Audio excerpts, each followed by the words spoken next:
After doing pasta bake for the first time, our family has not gone back to lasagna. Here's your new crave-worthy pasta bake. It's got a pasta layer, meaty tomato layer, and a creamy, cheesy bechamel on top. You'll love the Greek-inspired flavors of this pasta bake. It's Pastitsio. Let's get it started. Layering flavors is what this pasta bake is all about. We're gonna jump right into making the ground beef layer. A lot of complementary flavors go into this sauce.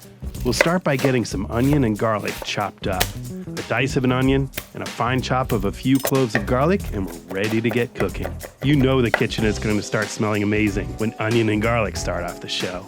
And that's the plan here. Some olive oil into a frying pan over medium-low heat, and in with the onions and garlic. Just a couple minutes and increase the heat to medium-high before we bring in the star of the show. Certified Angus Beef, 90% lean ground beef. We found this to be the perfect lean-to-fat ratio for a pasta bake or lasagna. Remember, if it's not certified, it's not the best. I like to cut things up into large chunks to allow steam to escape from more areas.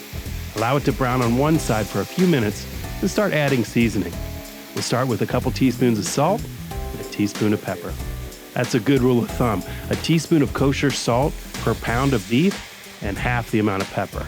This wooden cowboy-style spatula is a great tool for working ground beef into a pan. Now we can chop things up into small pieces to cook the beef all the way and mix the onion and garlic into the ground beef. When there's just a hint of pink left, I'll start adding the other seasonings that make this uniquely characteristic of Pastitsio. Cinnamon, oregano, and now we'll add some tomato paste. I like to make a little room in the center to get the tomato paste right into the heat before working it into the beef. Then with the beef browned and the pan dry, it's time to add red wine.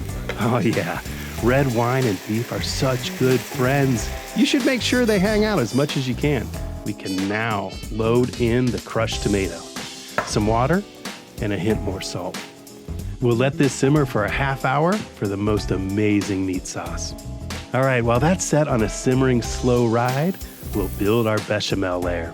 Some butter into a hot pan to melt, and some flour to make a roux.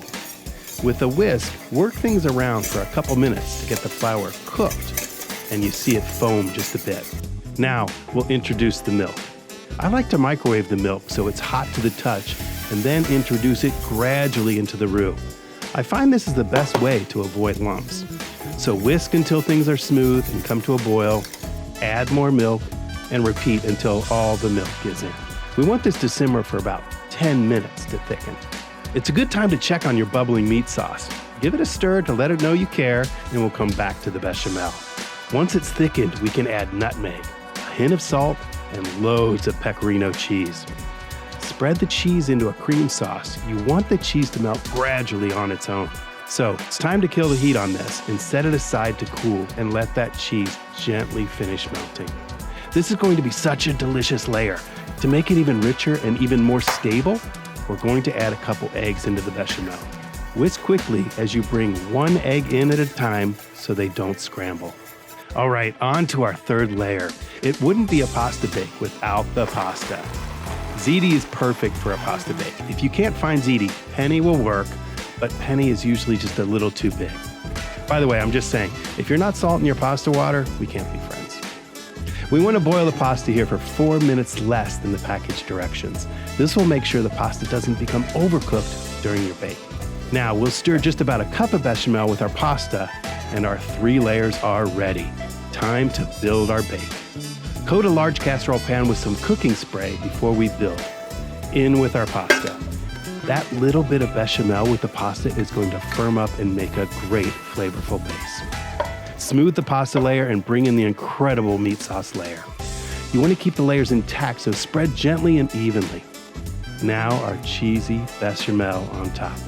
Pour as evenly as you can because you can't do a lot of spatula smoothing here if you want distinct layers.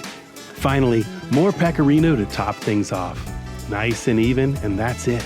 Into the oven uncovered for 45 minutes. I love making this recipe on a Sunday afternoon and putting it in the fridge. It's such a great dish to have for a potluck or a gift for a neighbor in need. If the top isn't brown like this, just put it under the broiler for a couple minutes. Super important here that you let it rest for at least 20 minutes so it can firm up and get fully set.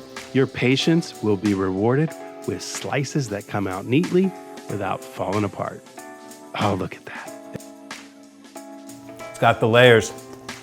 Pasta's perfect, beefy, that bechamel with the cheesiness, perfect. See you next time in the test kitchen.